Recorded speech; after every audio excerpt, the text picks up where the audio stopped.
This is Aviv with Aviv Consulting, and I'm the author of Create New Futures and the president of my own strategic innovation company, Aviv Consulting.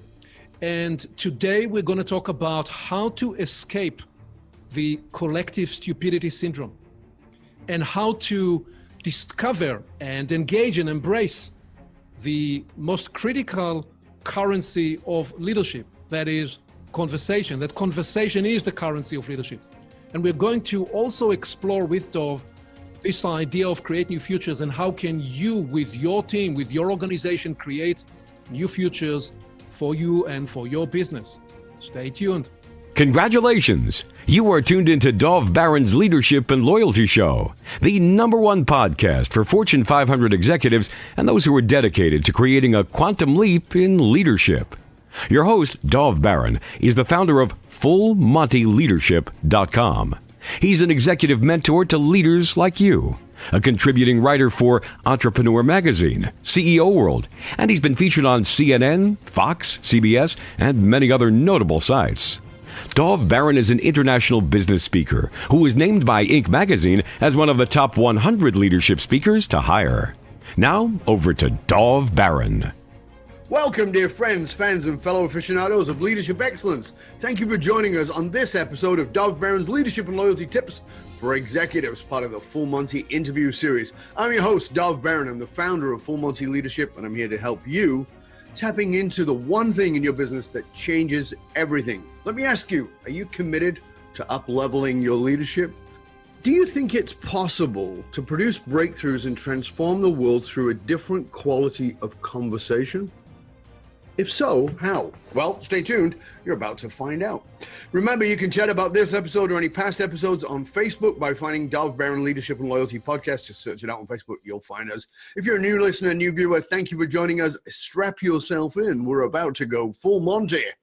As always, you can find us on Apple Podcasts, on Spotify, on iHeartRadio, or wherever you tune into podcasts. We always need your help in staying relevant. So please get over there. Rate, review, and subscribe to the show and share it with your friends. You can also catch us on traditional radio stations across the United States every Monday and Thursday. We are all the way from Tampa, Florida to Boulder, Colorado, and even up by the FBI in Quantico, Washington, D.C. You can also look for us on Roku TV, where there's over 100,000 subscribers. And if you are a regular listener, a big thank you to you for making us the #1 podcast globally for Fortune 500 listeners, with a potential reach of 2.5 to 4 million listeners for every single show. We're honored and grateful to be cited by Inc.com as the #1 podcast to make you a better leader. Did you know you can also catch us on Spotify, Google Home, Alexa? Simply say, play Dov Baron Podcast. Again, I want to thank you for sharing the show with everyone you know. We really appreciate it. All right, let's strip it down and dive right in. When you look at leadership and what it actually is, we all know that it's changed. But how has it changed? How has it changed? Is there a way to create a new reality around leadership using the quality of your conversation as a leader? We used to think that leadership was about barking orders. We used to think it was about command and control. But listen, even the military has changed that. So is it time for us to change the quality of our conversations in order to change the reality of leadership? Well, let's find out together. My guest on this episode is Aviv Shahar. Aviv Shahar is the founder and president of Aviv Consulting, a strategic innovation consultancy, and the author of Creating New Futures, How Leaders Produce Breakthroughs and Transform the World Through Conversations. Fortune 500 companies hire him to help their senior teams create purpose-inspired futures and innovative strategies that drive growth. Aviv's clients include, wait for this, executives at Alcoa, Chevron, Cisco, DuPont, General Mills, Lufthansa, Procter & Gamble. I mean, honestly, the list goes on. He's worked with clients in Brazil, in Canada, China, Germany, Great Britain, Holland, India, Israel. It goes on and on and on. And of course, the United States. With more than 25 years, Aviv has specialized in helping executives and managers enhance their creativity and innovation, competence and collaboration, clarity of vision. He is a master at what he does. And he comes from a background of being a fighter pilot of one of the most responsible for training fighter pilots in the Israeli Air Force. Aviv is a member of the $1 Million Consulting Hall of Fame. His work has been published in Forbes, Huffington Post, The Futurist, as well as other books and publications. Ladies and gentlemen, please help me welcome Aviv Shahar! And the crowd goes wild, young man. Great to be here. Thank you, Dov. It's good to have you, man. I appreciate you being here. It's about a year ago since we first had our conversation about you being on the show. It took a while. You're a busy boy. I'm a busy lad, but we made it happen. So let's jump in. One of the questions I like to start with is, you know, in a world where we are inspired by, particularly now in the social media, there's always new images thrown at us to put faces that say, oh yeah, that's who I aspire to be. But one of the things I know about great leaders is very often they have been influenced by somebody in their life that most of us wouldn't know. Who is someone that we likely wouldn't know who's been a major influence in your life? Well, let me give you four. Thank you. The first would be my father, who escaped Europe during the Second World War. 3 of his brothers and sisters and parents went down in Auschwitz. And he is the kind of person that always fell on his feet. And when I do with leaders, from you I have learned exercise, which is you talk about people that influenced and shaped who you are as a person and who you are as a leader, I always begin with him because I've learned from him about resilience and about courage and about pragmatic response to any challenge that faces you. The second person you wouldn't know about, because I don't even remember his name, is the heart specialist that told me when I was 7 years of age that I shouldn't exert myself because of a heart condition. And I got so scared. And on the bus ride back home to the kibbutz where I was born and raised, I told my dad, you know, that's not going to be, I'm going to run free. And I started running because I was so scared. 4 years later, I won the long distance running champion for Israel for my age group. And oh, by the way, in the process, I healed my heart. I didn't consciously know at the time that that's what I was doing, but something inside rebelled. This was the point in my life where the spirit of defiance was welling up in me with tears when I first got that message. But he was a formative influence. And I can't even remember his name because he never looked me in the eye when he told my dad that I shouldn't exert myself. Back then, doctors didn't know you need to actually create rapport with children, with toddlers. So here's the second. So let me just pause you there because that's an important one and we can certainly come back to it. But that second one, so he was a major influence because of that part of you that needed to give him the middle finger. That's right. Because I think this is one of the things that people don't realize is, you know, I was having a great conversation with somebody the other day and I talked about how that defiant spirit is oftentimes at the root of leaders. And he says, yeah, one of the things that he's learned from insanely successful people is they let the hate innovate. They take that anger and turn it into something that is powerful to shift people. And you did it with yourself. So that's powerful in and of itself.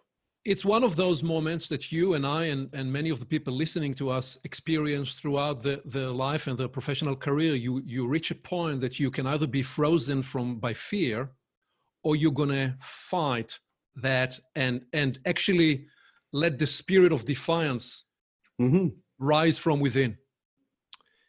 The third influential person was my chief instructor in the Air Force in the operational training unit, who always used to preach to us, you don't need to fly outside the training envelope. And when 6 months after I finished the operational training unit, the Air Force is playing the war games. I am scheduled to be in my formation. We are scheduled to fly at about 11 a.m. and an hour earlier there was a crash. And quickly there is a wire coming through. and we knew which wing unit it was, and we quickly found that it was my chief instructor. Here you had a beautiful person, a person that, wonderful family, 2 kids, all gone in a second. And it would take a while, but we will find out quickly that he was flying very low in a mountainous area. All you need is a split of a second to lose focus, and you crashed. And he was too competitive on that. So, but I was young. This was a bravado culture. I suppressed it, and the show must go on. You now move 15 years later, Dov, and I am doing the work I started to do with leaders in the mid-90s. And I committed to go through my life and scan moments that I didn't fully process and unearth the learning potential and the qualities that I could harvest from that experience, such that it will become a teachable message to the people that I work with. And I committed that when I do the story circle exercise with leaders, that's following the Native American tradition of storytelling, that I will share sometime that story to honor his teaching to me, because, and the way we practice this story circles is you got to tell the story, but then you have to harvest what's the moral of the story, what's the teachable message. And I describe when I tell the story that when you don't practice what you preach, when you fail to walk your talk, sometime it will cost you your reputation. In the worst case scenario, it will cost you your life. And so I'm never perfect. I fall on my face. I make mistakes. But I try as hard as I can to remember that. And I tell the story to communicate it to others as much as to remind myself, because I need to remember it myself every day when I get up. Can you work hard to walk your talk and practice what you preach? And that's powerful, because so often, like you, I work with high-level leaders, and so often there is almost a mulligan, I think is the term in America. There's a mulligan to the leader. Well, it's no, hold on a second. They can give you a mulligan, but you can't give yourself one. You have to hold yourself accountable, because leadership is about impact. It's about influence, and you are always impacting and you're always influencing. And if you are saying this but doing that, what they say is, okay, I got to follow the rules until I get to that position. Then I can do whatever the hell I like, and I don't have to follow my own guidelines. And I love that I'm the same thing. I do the same thing. I tell my story of falling, not so that people will go, ooh, but to remind myself, I fell on my ego. Right? So keep that ego in check, Dov, because I'm not interested in following 12 stories anymore. So I love that you pointed that out, that this is a story you tell for you to hear as much as it is for them.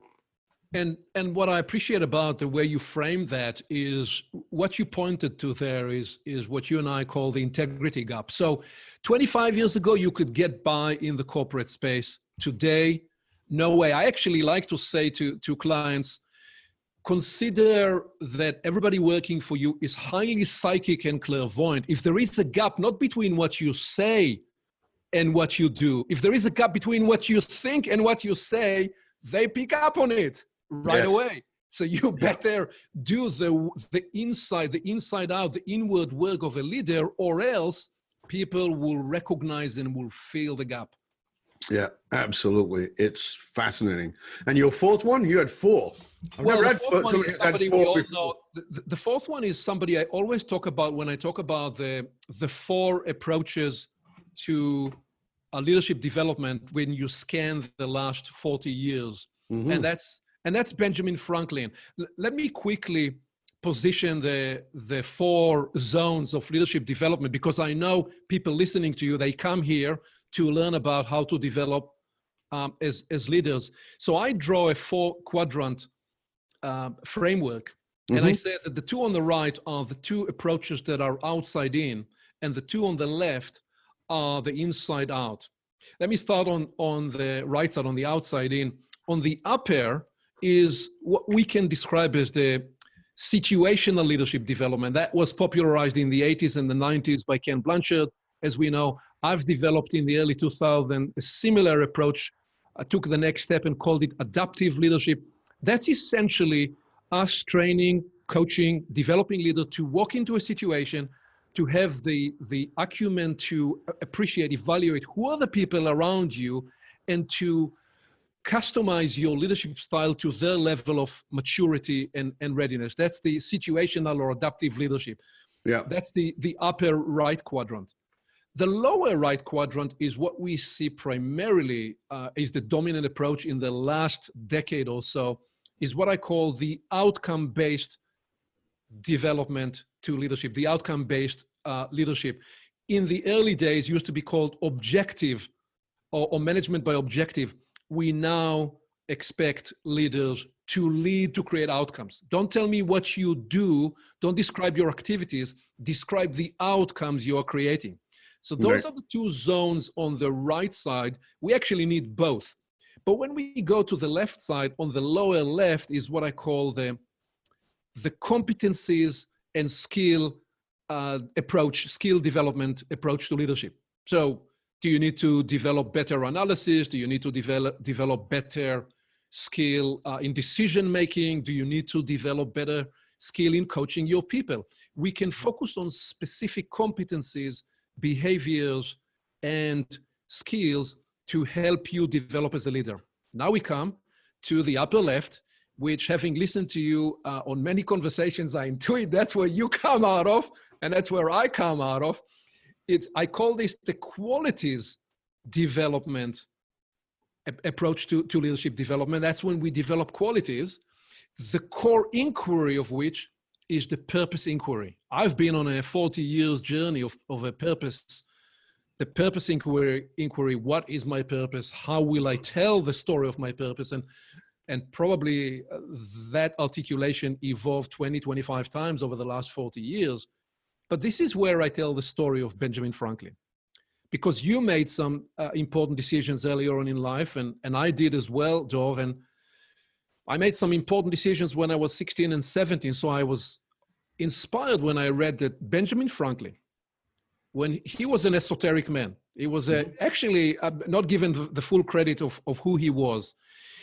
In age 16, 17, he codified those 13 qualities that he said will become the center of his character.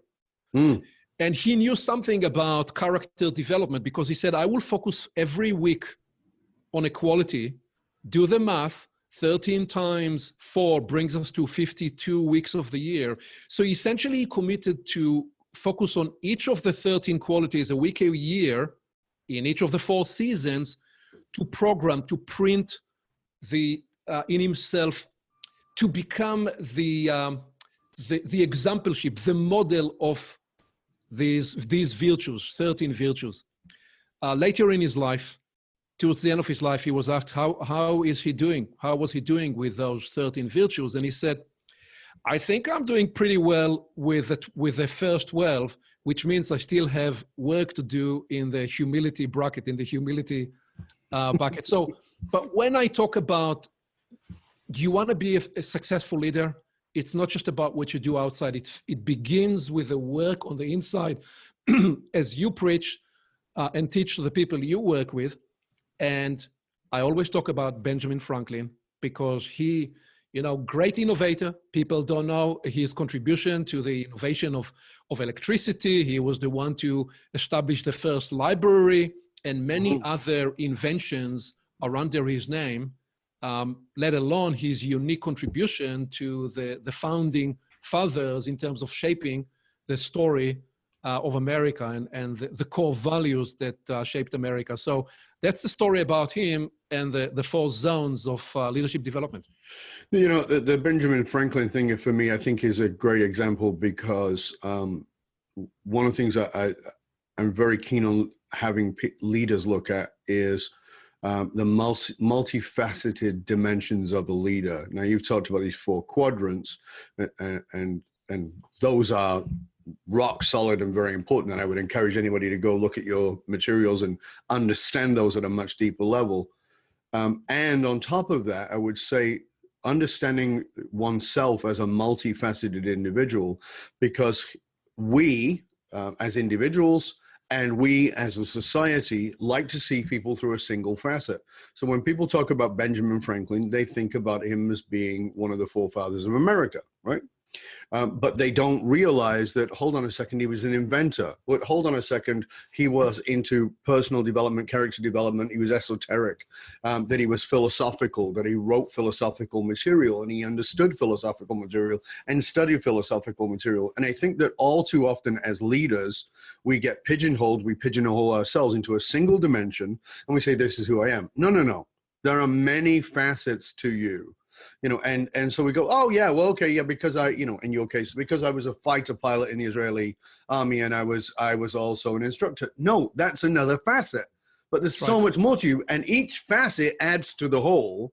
And so your training as a fighter pilot has helped you to become a better leader and a better leader trainer, but that's not just it, because there's also your father's resilience that impacted you. And I think this is something that we as leaders have all got to take a step back at and go, I loved what you were saying there, because I actually do that work with people, going, look back at your life and what have you not processed? And people go, well, that's the past. And my answer to that is very simple. I want you to understand this. And they go, what? And I say, your past is leaking all over your present and about to pollute your future if you don't process it. And how do you process it? You feel the feelings you didn't allow yourself to feel, number one, and then you extract from that what I say is the diamonds. You pull the diamonds out of that, which is the wisdom and the knowledge and the learning and the insights, which, so you and I are very much on par with that. And I love that you're encouraging that, because leaders want to say, well, that was the past, and I have to be focused on the goals, and I have to be focused on the future. There's more to it than that. It's a bigger picture. So thank you for that. That's a great insight. If you don't allow yourself to become and to show up as the multifaceted human being that you are, you cut out tremendous amount of energy, tremendous amount of creativity and innovation, and you so much limit your potential to influence and create an impact. So why would you do that? Yeah, but I think that, particularly those of leaders who are of a certain age, not an age that we, a certain age, grew up in the command and control world. And in the command and control world, one doesn't show one's vulnerability, because if you do, that's considered weakness. But you and I know that vulnerability, particularly with self, is where we get our real power from. As you said, when reminding yourself of your own need to check the stories and, what am I actually saying? It's very important. I want to jump on a bit, because I want to talk about the title of your book, which is Create New Futures. And there's two pieces I want to talk to you about this. Well, there's actually a lot more, but two I want to start off with, which is Create New Futures. Let's have you share with our audience why that title, for many leaders, that might seem like an unusual title. And why did you decide to not write chapters, but portals? Because I think that's another, in our previous conversation, that was another interesting piece that I think leaders need to grasp. So let's start with the title, Create New Futures. Well, so the story goes that during the 1973 war, my father was the general secretary of the kibbutz where I was born and raised. Israel was that close to crumbling to the Syrian army. The only reason the Syrian army stopped in the Golan Heights was they didn't have any plans to get further into Israel. And he was facilitating and leading discussions every evening to help people process through the grief, the shock, the fear. And I saw that was the job of a leader. The job of a leader was to help people come to terms with the present, but ultimately open pathways to a new and different tomorrow. And I probably didn't have the same elegant words I'm using today. It was more visceral. It was more, the experience was codified into every cell in my body. So later, when I embarked on the work I started to do, I discovered that initially I came through the leadership focus. And why I came through the leadership focus? Because there was actually 20 years of transformational, developmental, spiritual journey that was more concealed, but that I made a determination to follow back from my early 20s. And when I said, okay, because I made a promise to my wife when we were in our 20s, I said, I will follow my passion and I will follow my heart. The material question, the financial question will have to be answered later as a follow through to that inquiry rather than the other way around. I didn't want to live the reverse life of people who spend the first 20 years, 20 to 40, chasing success, and then begin to, in their 50, ask about purpose and meaning. No, I said, give me meaning, give me purpose, give me significance on the front end. Success will follow through. So I started to translate this work into leadership, unique leadership programs that I was teaching all around the world and in North America.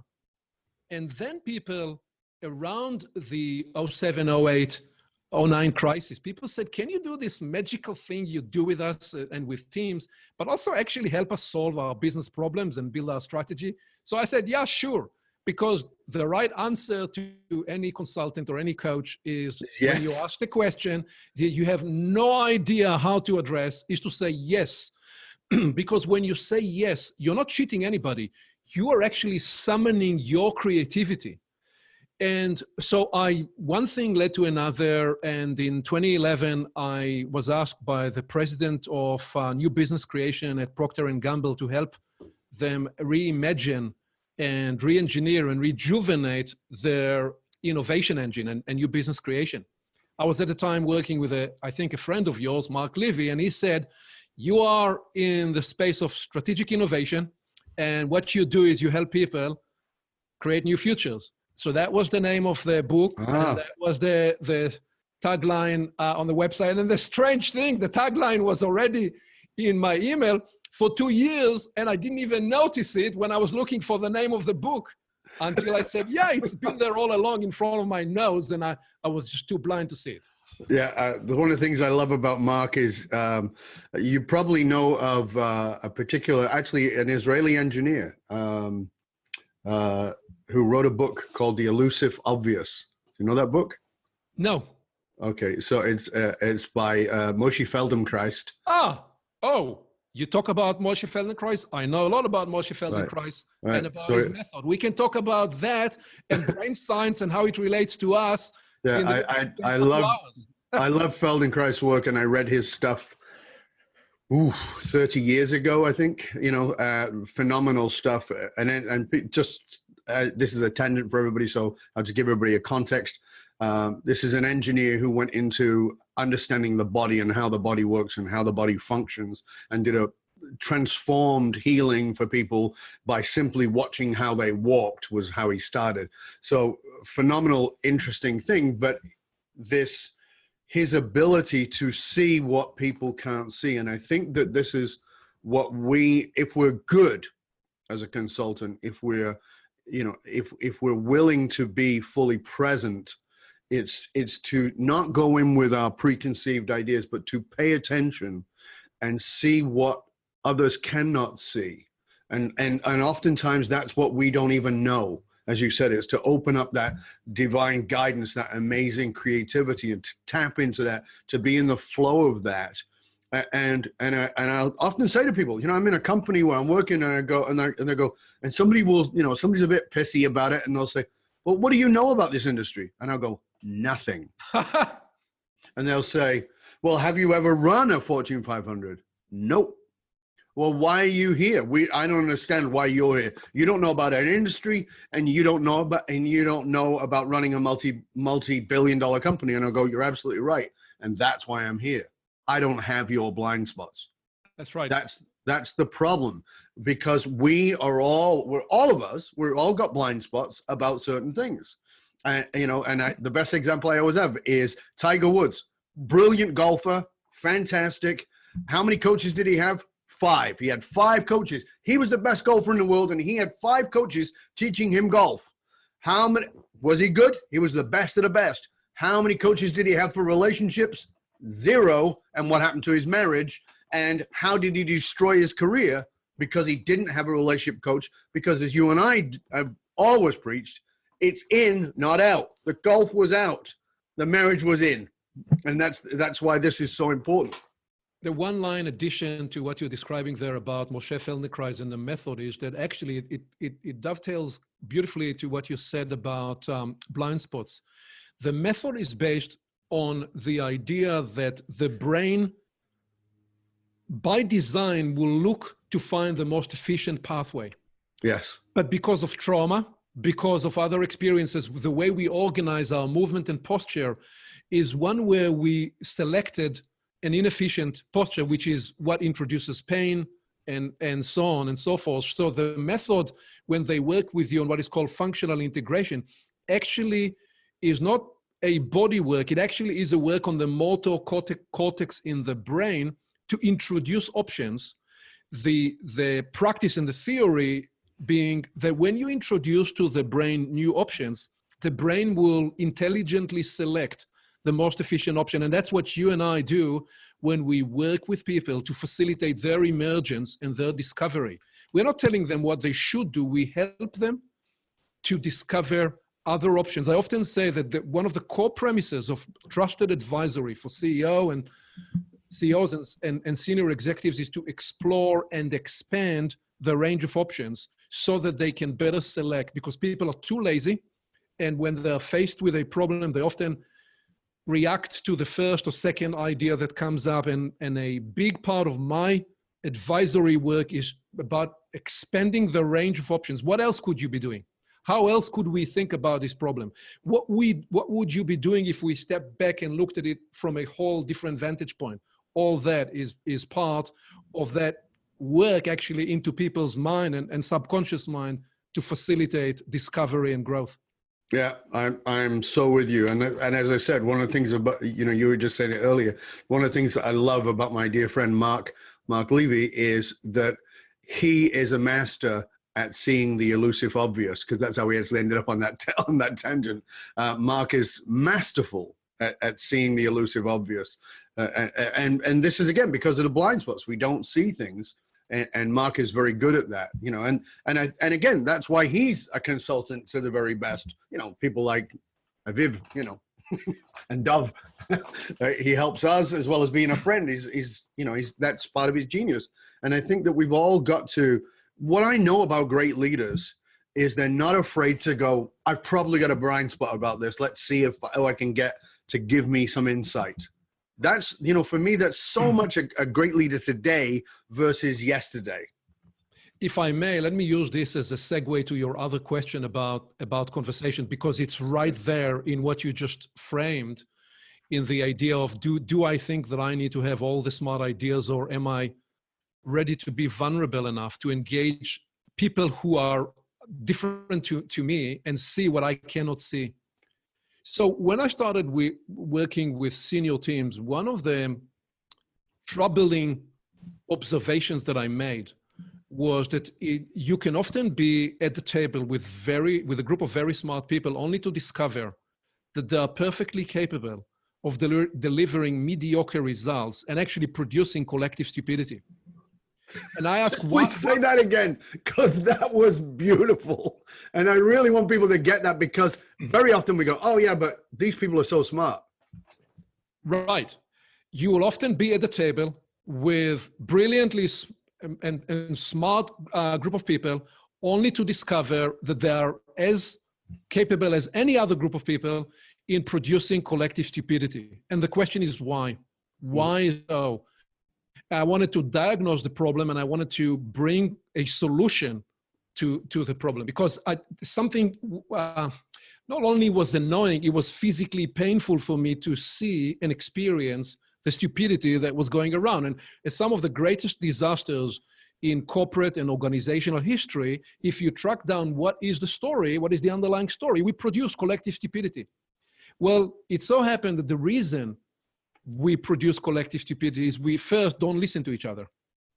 Second, we get entrenched in our own positions and keep saying the same things because we don't listen to each other. And third, we mix up different levels, the tactical and the strategic, the pragmatic and the innovative. We don't know how to choreograph effective conversation agenda. And so I decided that I have to find a way to address that. And one of the questions that I started asking leaders was, what is your highest point of leverage as a leader? Mm-hmm. And, I'd have leaders say, well, my highest point of leverage is I own the budget. I get to determine the resource allocation. And I say, yeah, that's right. That's nice. But what's a higher level of leverage than that? And he said, well, I get to set the mission. And I said, it's a good answer, but it's only 8 out of 10 or 8.5 out of 10. I play the riddle game because that's how you get the right idea engraved in the brain. So I said, how do you use your mission? And we would go back and forth, and he will finally say, if he said, well, the mission is something, the mission and the values, they must be part of the ongoing conversation. We reflect on those every day. And I said, that's the right answer. As a leader, your highest point of leverage is that you get to shape the conversation agenda. And the reason why that makes such a difference, once we embrace the idea that as leaders, we get to shape the conversation agenda. Well, number one, we will get up in the morning and we will make sure we never let the conversation loop get broken, because many leaders think, as you said earlier, it's just one-way communication. That used to be the command and control piece. No, conversation is a complete loop. So if you are leading conversations, the conversation loop will not be broken. That's number one. Number two, in business and in leadership, measurements are so important because, we inspect and measure, and that's the way we get results. If conversation is the currency of leadership, mm-hmm. we have to begin to measure something new.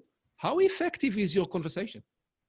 How effectively were you able to lead from point A to point B? And you get them to walk into the room and ask, are we in the right conversation? Or should we be in a different conversation? And by the way, if we are in the right conversation, are we approaching it in the right, most effective way? Or should we re-architect the conversation? And finally, which goes full circle to the name of the book, Create New Futures. If we are in the same conversation we were in last year, well, by design, by definition, we will end up where we are today instead of actually lead to a new horizon.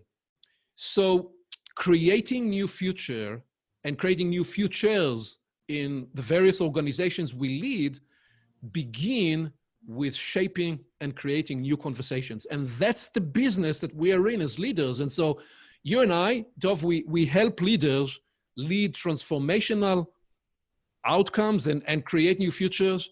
And the pragmatic beginning of that is, what is the conversation? What is the new conversation that you need to develop today to enter a new space, to enter a new synaptic space where you can begin to make new connections, mm-hmm. where you can begin to see old problems in new ways and ultimately unleash new creative ideas.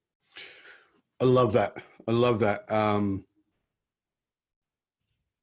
There was something I saw years ago that inspired me.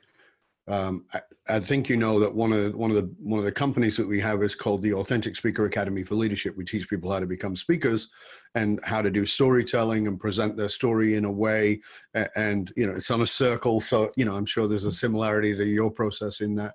But one of the things where I start off with is in helping people to understand. I say, I once saw a short interview with Oprah, and she was talking about how her show, this was back in the days when she first started, she said her show was only about one thing, and that was what people would talk about in the car drive home.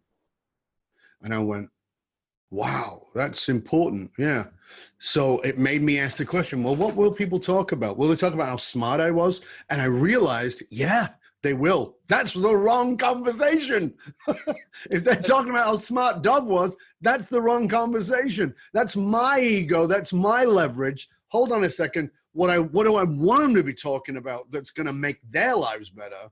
And that means they can argue and disagree with me. That's okay. And that was a really great piece for me to push my ego aside for a little bit and go, what do I want them to talk about on the way home? Again, the catalyst to conversation. Brilliant.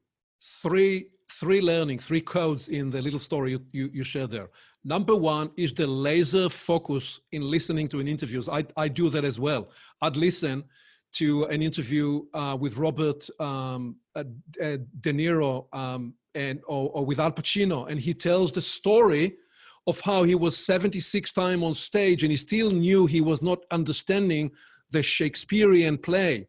And something unique happened in the 76 show, and he all of a sudden saw the play from above, and he understood the gestalt and understood the everything, and everything came together. And I tell that story when I talk about the journey to mastery, because he actually went through what I call the desert journey, which were the 75 shows where it was getting good reviews, but inside he knew he was still not fully there. And I listened to Meryl Streep in an interview when she was asked once, what do you do when you're on set and you don't feel like in character? And she said, well, I remind myself how much they pay me and I'm immediately in character. So in your story, there's one line from Oprah that you internalized. The second thing, those escapes me, but I have a tidy mind and they will come back. So where were we going to lead next? It'll come back to me in a second. So then what I was saying there was, because you talked about the importance of directing the conversation and Oprah's message about that it was simply about what are people going to talk about on the way home. And that allowed me to put my ego to the side. That's right. I realized it's not about me. And I actually had thought, and I never thought about it. And I studied ego. I studied psychology at a very deep level, and I understood it, but I didn't understand how it was creeping in. And so when you talk about choreographing and asking the question, are we in the right conversation here? And if we are in the right conversation, are we going about it in the right way and stepping back away from our biases to be in a different place? Aviv, I just want to say that I think it's so missed. Yeah. I think it's so missed, and it becomes, we're still, even to today, we're still strategically focused, and we don't understand, particularly as we move into AI, it's going to become more important, not less, to understand the quality of a conversation. And how do we direct that? The more we proceed into the VUCA zone of life and business, the volatile, uncertain, complex, and ambiguous, as the Army called it, the VUCA zone, the more we need to be attuned inside. And to your point there, my work is done not when I leave the 3-day workshop and people say how brilliant I was, but when I leave the 3-day workshop and they say, wow, I've been working with so-and-so for 15 years, but I've never seen him the way I've seen him in these 3 days. And I've never known how brilliant our team can be together. That's when my work gets done. When people tell me, you may have saved us 6 months because you ask us questions we do not ask ourselves, and you allow us to surface conversations that otherwise will not surface. And not only that, we are then able to align and come to agreements and decisions that otherwise we will not arrive to. So that's how I view my work. It's about them. It's not about me. Right. And we've got to remember that. And as leaders, it's so important. And I've always said that I think I can give a lot of answers, but my skill is in the ability to ask questions. And the other thing that comes inside this, and this also plays very much to the kind of messages that you continue to teach through your podcast conversations and through your work, is I tell, and actually discovered with the people, my senior executive clients, the people they now hire are different to the people they used to hire. Absolutely. You used to hire people for what they knew. You now hire people for what you know they can learn tomorrow because of that VUCA world. And every person showing up in the work environment today, they have not one job, they have 3 jobs. Okay, they have their day job, which is whether you're in sales or in operation or you are in the purchasing group or any other department of the company, you have your job description, your day job. You've got to do the job. Doing the job is job one. But you have job two, which is transforming the job, which is looking at what you do and looking at it from another level and saying, how can I do this better? How will we innovate tomorrow? How will this work? Can be completely transformed. But then you have job three. Job three is, job one is do the work. Job two is transform the work. Job three is transform you. Yourself, yeah. Because if you don't transform yourself, you cannot do job one and job two at the highest level. So this idea that you show up to work and not just deliver on the metrics and the objectives, but actually engage with the challenges and opportunities and setbacks, and when we fall on our face and pick ourselves up, engage in that as part of the content of your job three. I'm here to develop myself. Unless you do that, you leave money on the table, your money on the table. Yeah, it's a really great point. I was working with a leader recently who was saying that he has his own company, and he's saying, I'm thinking that, I'm kind of done. I'm a bit, I've been in this a long time, and I think maybe it's time for me to move into a new area. And I said to him, that's great. I'll support you in that in any way I can, but let me just have you take a pause. And he said, okay. And I said, I understand where you're coming from, but my question to you is this. If you're bored, what if you're not bored with the job and you're bored with you? What if you're not bored with the position, you're bored with you? And he said, what do you mean? I said, part of the challenge we have as human beings is we surround ourselves with people who think like us. We hear all this thing about all the time. I did a video about this last year where I talked about, surround yourself with like-minded people. And I said, that's a terrible piece of advice because you're never going to grow. If you're in a sycophantic bubble, you're never going to grow. You have to surround yourself with people who think differently than you.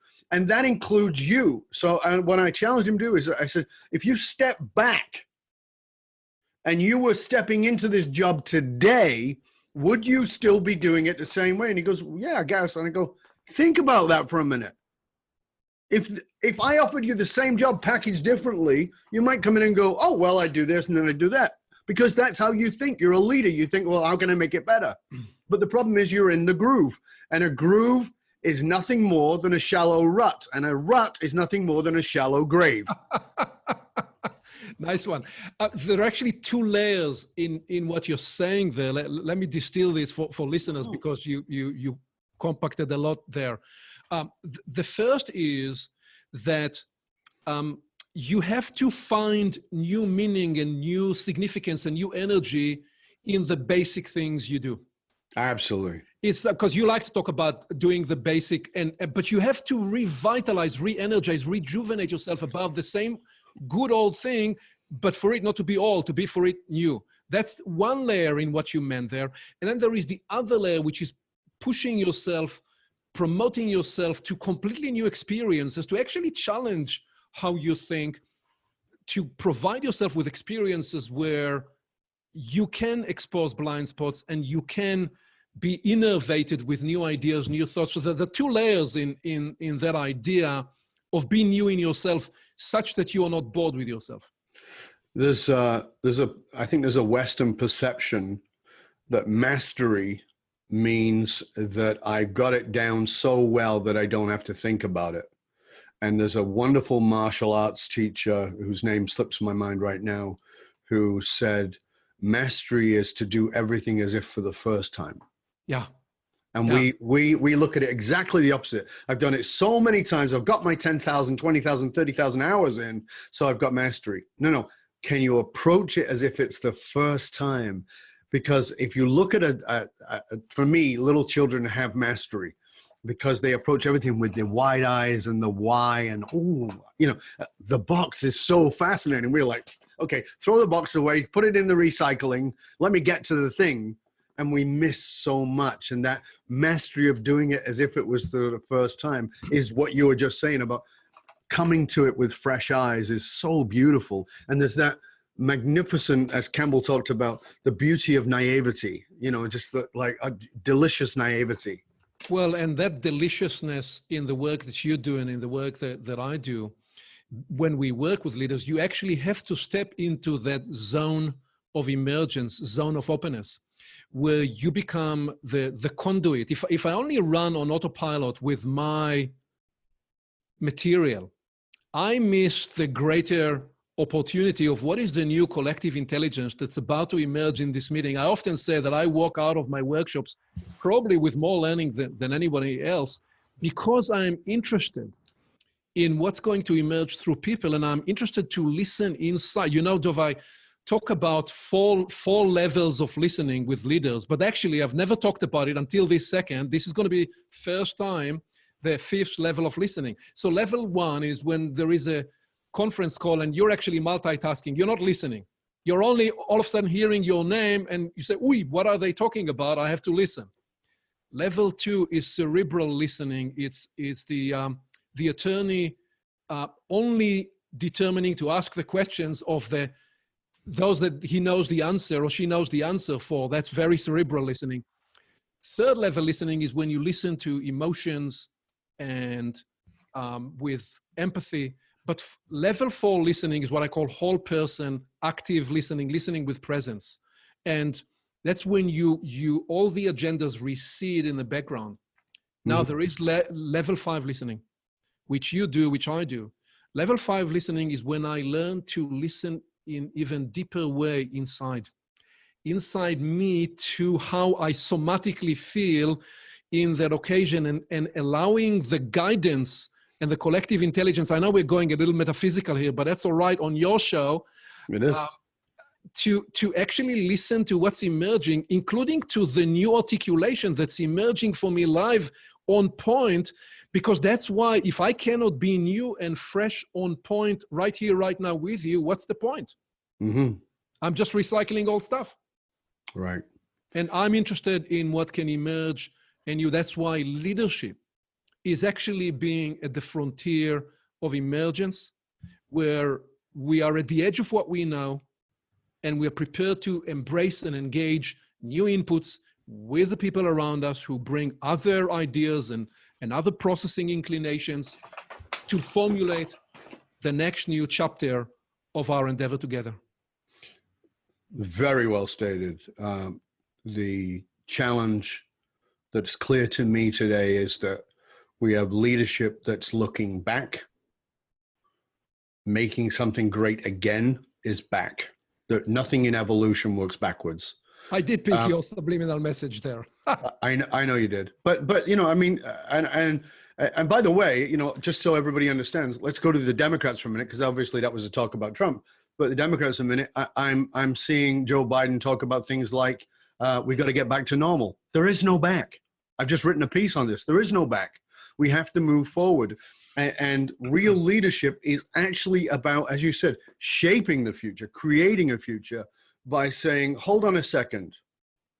You may not like this, but it is an evolution from what was. It may feel like a devolution, but it is an evolution because people are saying, I don't want that anymore. But they don't know what they want. And as leaders, we have to direct, choreograph, become the architects of, that's right, as you said, conversations that evolve us forward.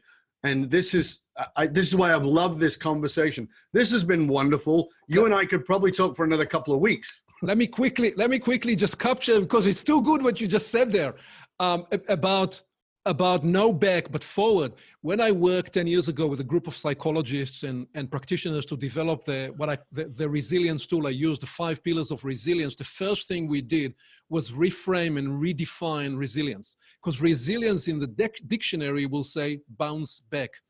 In life, we never bounce back because the equilibrium completely shifted around you. So we redefine resilience as bouncing forward rather than bouncing back. And it's absolutely, it's exactly the point you made. Yeah. When I fell and I got smashed up and people would ask me, how are you doing? When I was still very much in my ego. In fact, I would say I was more in my ego after I fell. And people would say, how you doing? And I had my jaw wired closed and I'd say, I'm coming back. There is no back. Yeah. And it wasn't until I fell into a deep, dark depression that I had to face that fact. There is no back. and we're all looking back. And when you do that, Hitler talked about the pride of Germany coming back. Yeah, well, we know how that played out. There's always and I think that as leaders, a major failing will be every time we're looking back and we say, well, let's get back to that. Let's get back to the days of Kennedy. Let's get back to the days of Reagan. Yeah, there's a lot of stuff back there you don't want to go back to. Let's move forward is vitally important. Aviv, I have loved this conversation. As I said, you and I could probably speak for a couple of weeks, and we probably will at some point because we don't live that far away from each other. And you got to come up here, or I got to come down there, and we got to hang out and have a cup of coffee, at least lunch, and because there's so much for us to share. However, we're going to move into a quick fire round before we close up. Okay, are you ready? Absolutely. Okay. What are you most curious about right now? I'm curious right now how the 20-year-old and the 30-year-old, the multi-generational conversation can emerge. I'm fascinated. I've been extremely successful. I live a charmed life. I'm now curious and fascinated by creating cross-generational collaborations to help address the complex challenges that are on the world stage. Fantastic. That's awesome. What makes Aviv cry? Well, and I know you're a fighter pilot from Israel, and crying is not allowed. But what would make you cry? Well, it's the second and third piano concerto of Rachmaninoff, and it's the Schindler List theme played by Itzhak Perlman. And mostly with people, it's when I see an experience, the people that I love coming through a breakthrough and seeing their eyes, the glow, and the sense of emerging a new, that moves me to tears time and again. It's just, and in the work I do with people, when I see people break through in a new profound way. I definitely get that one. What is the music they will play at your funeral? Well, they may play the second movement of the Mozart Concertante Symphony, or the second piano concerto of Rachmaninoff. Or they may play something very cheerful. I don't know. I don't plan on getting there anytime soon in the next 40 years. What makes you cry laughing? That would only happen probably with my wife around, because her laugh is just infectious. And typically it will happen when we are together with friends and we're actually immersed in many hours of the spiritual work that we do, and we're immersed in that presence of joy and splendor that we get intoxicated by, not alcohol, intoxicated by something else. And then you have not jokes, but spontaneous humor.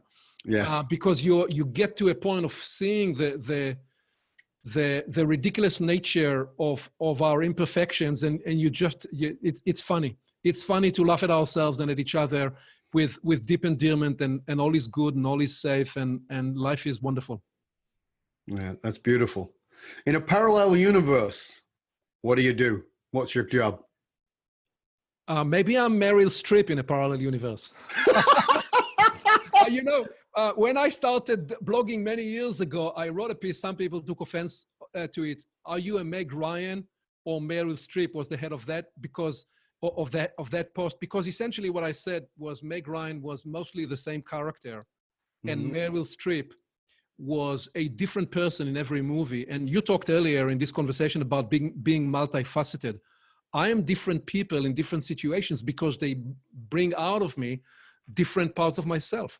So I'm much more of a Meryl Streep than a Meg Ryan. But I do know that Meg Ryan has evolved since Sleepless in Seattle, and she is now many characters as well. So to give her her recognition, that was nice backpedal on Meg Ryan, particularly. Well, that was articulated initially 15 years ago. So I know, I'm just teasing you.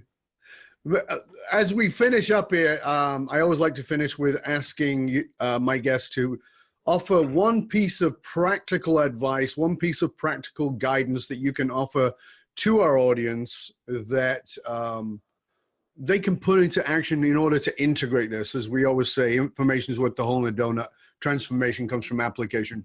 So what is it that you want them to go away and do immediately so they can take in? Because what you've shared has been powerful and profound.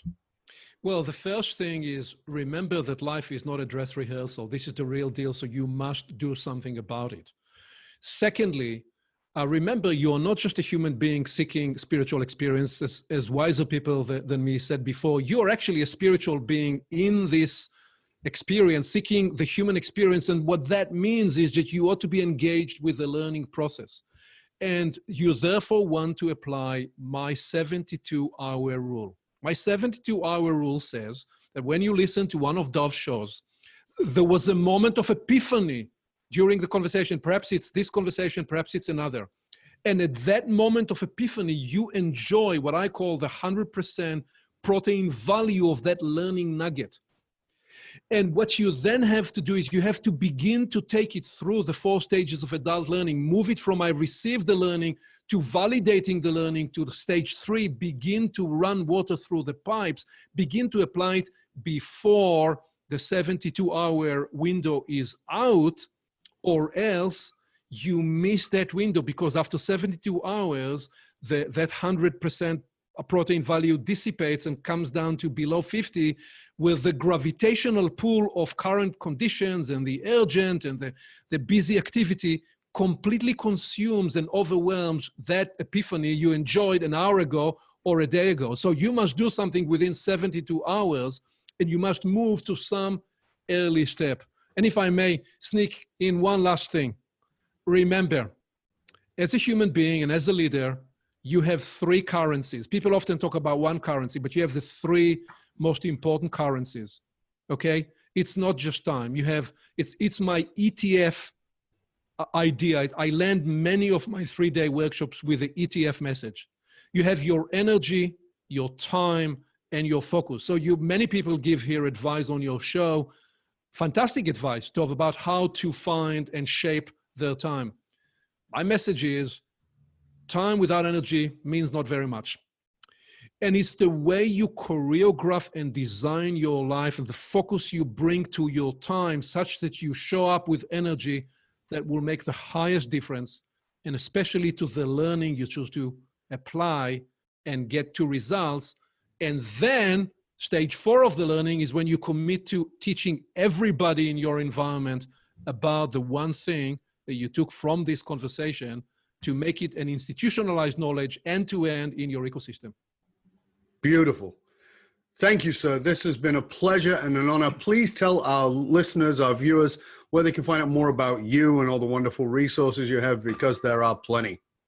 They can find Create New Futures on Amazon in all forms, Kindle and Audible, which I recorded with my beautiful Hebrewish accent.